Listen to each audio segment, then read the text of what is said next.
Welcome back to the Khari NuKree Talk That Talk podcast. My name is Marcus. You can call me NuKree. I'm Khari and you can call me Say Too. Yeah, so this topic right here is kind of I don't know, cause I done had a couple of experiences on jobs. But the whole topic is about bullying. Bullying? Yeah, bullying. Okay. And I done had some people try to bully me on the job. You know what I mean? But it's crazy to me why they was trying to bully me. But that's just it goes to show you how far people go with bullying. Almost half of all employees have either witnessed or been a victim of bullying at some point in their careers. Training them about how to handle bullying is crucial. So I had a couple experiences. I done been sexually harassed on the job, almost like being bullied by a guy who trying to hit on me, you know what I mean, on the job. So so I understand that, because one experience I had when I was on the job with this particular time, I was working somewhere and this guy was like hitting on me, and I told him I ain't with that and don't come at me like that. So anyway, I had to go to the supervisor. Okay. And the supervisor told me to write a statement. And by me being like not used to no stuff like that threw me off, because I done been locked up and everything. And somebody coming to me like that, didn't nobody come at me like that in no prison. So I know, what is a dude on a job coming, Yeah. So it's messing me up. But so that's the only reason I didn't press charges or take it further. I thought I was leaving it up to the people at the job to handle that. Yeah. He warned you, but they didn't. Okay. They looked at me as though like, look at you. Like you'll beat him up. I know what can he do to you? Right. Instead of taking it serious. Yeah. Like it was how I took it. I didn't like it. It offended me that was going on. I ain't gonna get too deep into that conversation, but that's just one experience, and it went on for a whole year. Okay. With this dude just doing different little stuff he was doing, though. You know what I mean? Yeah. Well, let me chime in before you get into another one. I had that same. Oh, you sure did. I had the same situation happen at a restaurant I had. A restaurant that I worked at, and rest in peace, Big K. He was the one who stepped in to stop this guy from. Was he a cook or something? The guy was a waiter. The guy was a waiter. Who was hitting on you was a waiter. Yeah. Big K was a cook and well known in this restaurant, and he the one who stopped him from stabbing me with his knife. So anyway. Oh, dude was trying to stab you? Yeah. Dang. Yeah. He pulled. But anyway, the story goes, I was washing dishes, right? And every day I come into work, and when I go by, he'll go,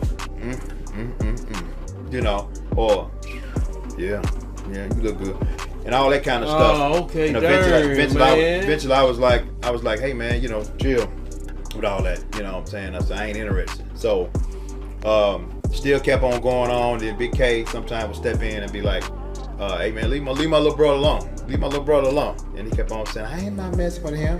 But he still kept on going on. Well, one day it was a bad day. Plus I'm out. I think I was out on bond, because that's when I already got in trouble. So I'm out on bond anyway, so I've already got this pressure, not knowing what's gonna happen when I go to court. And so I wasn't having it that day. So when I came in, I go by, and here we go again. He started, I put the stack of the plates down that I was bringing to the line, and just grabbed one of them big oval plates right over his head. Okay, yeah. And pretty hard. I mean, it broke. And then did it bust his head or anything? Yeah, he had a light concussion. And and that's what he said to the management a couple days later. But they gave him time off, and I don't know if they paid him something for that. I didn't. But anyway, after he got himself together, he grabbed that knife and it was coming towards me, and he said, boy, and he got in the middle of him. He said, man, you stabbed my little brother, man. And so what did he do after that? He put the knife down? Well, he was scared of Big K. Big K is a big old dude. Suge Knight somebody. Like what, you like 6'2", 6'3" or something? So not as tall, but just big. But it's big. Bulky. Yeah. I'm trying to put him on somebody that's in the music business that I can say, oh, that's him. CeeLo Green. But look like a big, but in better shape though. He used to play football, so he was he was like a gorilla, man, literally. I mean, if you want to put him in one of the movies today, put the little makeup on him, he'd be perfect as a big gorilla. So anyway, that was kind of my story. That's a form of bullying too, because harassment can go too far. They do, man. Harassment is continuous, especially when you don't have the help or the, I didn't try to get help from leadership or the management. I just kept trying to. A lot of times they overlook it though, man. I know they say too. They overlook a lot of issues. They might would have done something, but I was trying to just say, hey, chill. Sexual harassment remains a significant and costly problem in today's business environment. According to the U.S. Equal Employment Opportunity Commission, since 2010, more than 7,000 sexual harassment charges have been filed with the agency each year. The statistics are sobering, all the more so because sexual harassment is against the law. And I had Big K, and then eventually he just called me on the wrong day. Yeah. He called me on the wrong day, and I done been on I've been on a couple of jobs where they won't deal with them issues. But getting back to what you was talking about with what happened to you and then what happened to me on the job, the way he would harass me, he would if we say in the morning we would stretch. They have before we start working we would all stretch because we doing a lot of bending.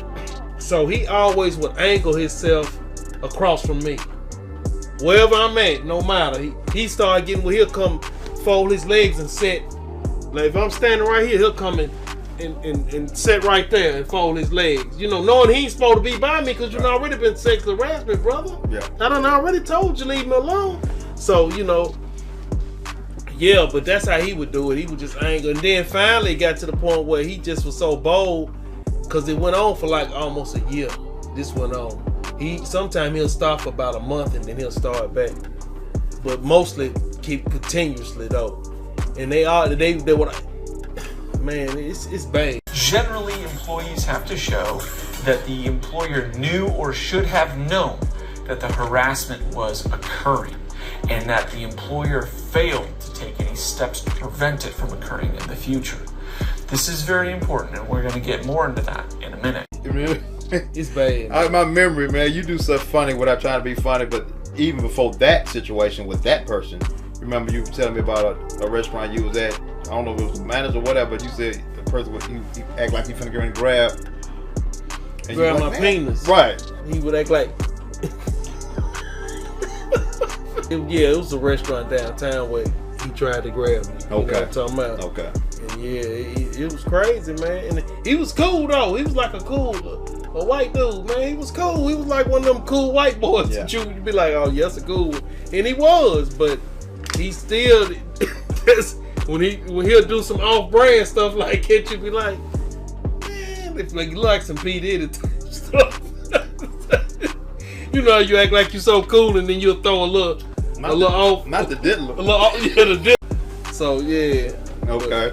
That's just on that job. Or another job I had experienced. A couple of jobs I had where people try to intimidate you, not just the people who work beside you, but even some when they go to the managers and stuff, man. The way they try to treat you like yeah. Well, shoot, man. Before closing this topic, we definitely want to hit on the other worst side of bullying and that happens in schools, man. To where people, sometimes they say jocks or the people on the football team who got all the girls and get this very popular, but they look down on the little scrawny dudes and pick on them and all that type of stuff, and then later on them guys end up being the ones who shoot the school up. Yeah, so everybody was running in different directions. Cop cars were running off with injured children. It seemed like no one really knew exactly what to do. And here we go. Dylan Klebo and Eric Harris. Their ultimate plan was to kill as many people as they possibly could. Yeah. It's hard not to talk about it because it's still happening today. I'm just looking at one not long ago. I know, it's been a few. It's been I think at least 2 of them in the last 4 or 5 months. And a lot of times people like to write it off as just, oh, they already had mental problems. And some did. But in other cases, built up. and they studying stuff on the internet, and they're like, and they already playing them Fortnite and all them shooting games, and it's like now it has become mental. It's like, if I did this, I could stop this. And but I'm gonna tell you something that's done happened lately. This the first time I seen them charge the child's parent. This last case I seen. James Crumbly, whose teenage son killed 4 students in a Michigan high school shooting back in 2021, has been found guilty of involuntary manslaughter. Now, the shooter's mother, Jennifer Crumbly, was already convicted of the same charge in a separate trial last month. They are the first parents in the U.S. to now be charged in a mass shooting that was committed by their child. Yeah, because before then, I was like, why they don't ever charge the parent? Letting this boy come here with his gun and cut loose like that. They ain't never said nothing about the parent. You know, like you said, back in them other 20 shootings in the school. And it was signs that he might do something like that. Yeah. But don't take heed to the warning signs until somebody's hurt or dead. Yeah. You know what I'm saying? And so, it's just something, man. I just want to... I'm glad we touched on that, man. Me too.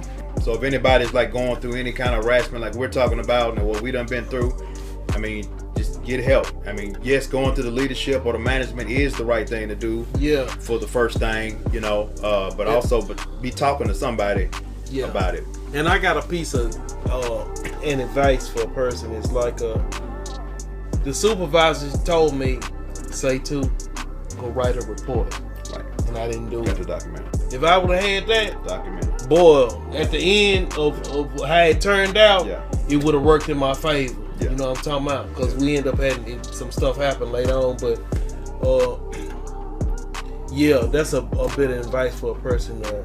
If somebody's harassing you, to write a statement on. Hit that subscribe button, like it, share it. Let's get these numbers up, and also in the comments, make mention of any situation you might have been in and how you handled it. Appreciate it, and thanks for listening. You heard them.